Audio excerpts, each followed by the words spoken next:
What if everything you believe about yourself, your name, your story, your identity is just a ripple on the surface of something deeper? What if the sense of being you is merely a wave appearing in the ocean of something vast, timeless, and unchanging? Welcome to Philosophy Unbound, where we explore the deepest questions of existence with wonder, clarity, and open hearts. Today's journey takes us into one of the most profound and quietly revolutionary philosophical teachings in the world: non-duality. Also known as Advaita, non-duality isn't about belief, it's about seeing. It challenges our deepest assumptions about the world, the self, and the nature of reality itself.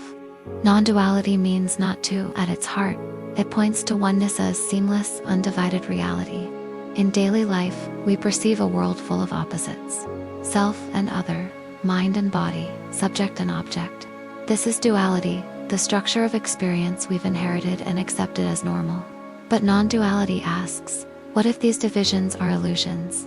In the Indian tradition of Advaita Vedanta, it's taught that beneath all appearances lies a single, unbroken reality, Brahman. All distinctions are projections, like shadows cast by the light of consciousness. There is no separate I watching the world. There is only awareness within which all appearances arise and dissolve. The seer, the seeing, and the seen are one. Upanishad adds this is not metaphor.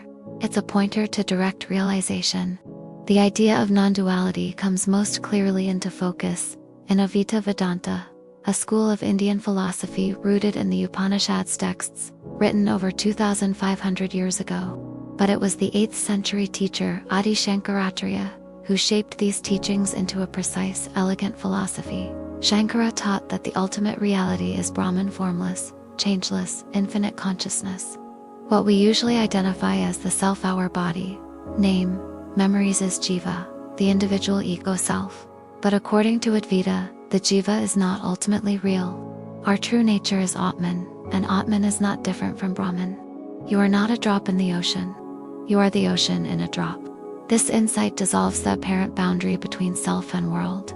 There is only one consciousness, appearing as many forms, much like one sun reflected in countless puddles. Brahman is the only reality. The world is illusion. The self is not different from Brahman, Shankara. If non-duality is our true nature, why don't we see it? Why does duality feel so real, so convincing? Because from birth we're taught to divide, to identify with a name, a face, a role. We learn, I am this body, I am my thoughts, I am my emotions. We say, my mind, as though the mind is an object we own. But who is this I that owns the mind? Who is thinking the thoughts? In truth, thoughts just arise like clouds in the sky. We don't create them, we don't choose them. They come and go on their own. And the sense of I, the ego, is itself just another thought, a mental habit, a story, a character on the screen. What's beneath that story? Awareness and changing, silent, ever present. When we begin to see this not intellectually but viscerally, something shifts. We loosen our grip, we soften the illusion. The mind functions in opposites. It says, this or that, here or there, me or you. This is how language and logic operate in their powerful tools. But reality is not a logic problem to be solved. Non-duality is not about rejecting the mind. It's about seeing through it. Imagine looking at a painting. The mind labels it, a landscape, a mountain, a tree. But what if you look before the labels? What if you simply rest in the seeing itself, the raw experience, untouched by thought? That space, silent, open, clear, is what non-dual traditions point to, and it's always here. Not something to attain, but something to recognize. Non-duality isn't a theory. It's a direct experience, often described as a shift in perception. It can arise in meditation, in nature, in moments of deep presence. There is a sudden clarity that what we took to be me is just a bundle of sensations and thoughts.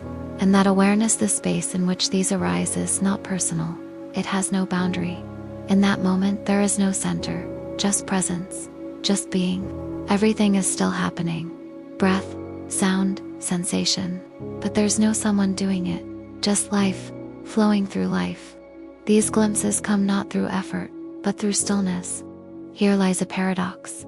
To realize non-duality, you must do nothing. No striving, no achieving, no becoming. And yet almost every tradition offers practices: meditation, self-inquiry, devotion, study. Why? Because these practices quiet the noise. They prepare the mind. They help us see that we've been chasing what was never lost. The pathless path is walked by not walking. You don't become awakened. You recognize what was never separate to begin with. This is not nihilism. It is profound liberation. Non-duality is not limited to one culture or tradition. In Sufism, Rumi wrote, "You are not a drop in the ocean. You are the ocean in a drop." In Christian mysticism, Meister Eckhart said, "The eye through which I see God is the same eye through which God sees me." In Zen, the master says, "Show me your original face before you were born." Each points to the same mystery, that our separate self is not who we truly are, that all of this life, this world, this breath is a single dance of being. So what happens when we begin to live from non-dual awareness? We stop trying to bend life to fit our expectations.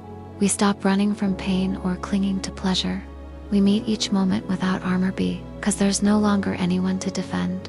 We no longer fight the now. We no longer edit ourselves to fit a story. We move through the world with a quiet honesty, because nothing needs to be hidden. We become more open, more tender, not because we should, but because the illusion of separation dissolves, and what we once called the other is recognized as our very own being.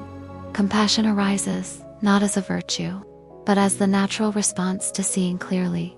The line between self and world softens, and in that softening, love is no longer personal. It just is. Fear loses its grip, because what is there to protect when you're not separate from the whole? Control begins to fall away, not in carelessness, but in trust. A deep-lived trust that life unfolds perfectly, even when it doesn't match the mind script. There is nothing to fix, nothing to become, nothing to prove. Just this breath, this ordinary sacred now. Life as it is, without resistance, and in that simplicity, there is peace. Not the peace of escaping the world, but the peace of being fully in it, without needing it to be different. Just presence, just awareness, just this. And yet non-dual awareness doesn't mean life becomes perfect. Emotions still rise, pain still comes, loss still touches the heart. But now, there's space around it all, a vastness in which everything is allowed. Sadness doesn't need to be solved. Anger doesn't need to be judged. Joy doesn't need to be clung to. You feel it all fully, tenderly, because you are no longer afraid of what arises. You are no longer resisting the tide. You become the sky, not the storm, the screen, not the movie. Aware of every scene, but never lost in it. And with that shift, life becomes intimate, not in concept, but in felt experience. The wind brushing your face, the sound of birds, a friend's eyes meeting yours. These things are no longer background. They are everything. Because now, you're no longer distracted by becoming. You're no longer waiting for some future peace. You're here, completely. You speak, but there's no one trying to impress.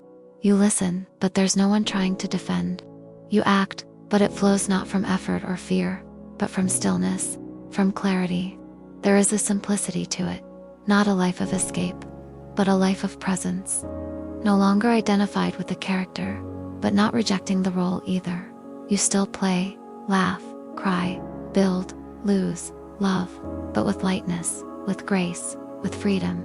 You are the dance, and the dancer, and the stillness that watches it all. This is not the end of the path, because in truth, there was never a path, only the illusion of distance from what has always been here. This, timeless, unchanging, alive. So what is non-duality? It's not something you can hold, not a belief to cling to, or a concept to master. It's not a religion, a system, or a secret code. It is a seeing, a simple, radical seeing, that what you've taken yourself to be was only ever a thought passing through. It is a letting go of the search, the struggle, the sense of being separate. It's not about becoming enlightened. It's about recognizing that you are never not. It is a return not backwards, but inwards, to what has always been here, silent, aware, unchanging. Not two, not even one, just this. Thank you for walking with me on this journey. for pausing with me in the space between the noise. If something here resonated, even if you don't know why, if something in you softened, even for a moment, that is enough. This isn't the end, it's a doorway, a whisper, an invitation.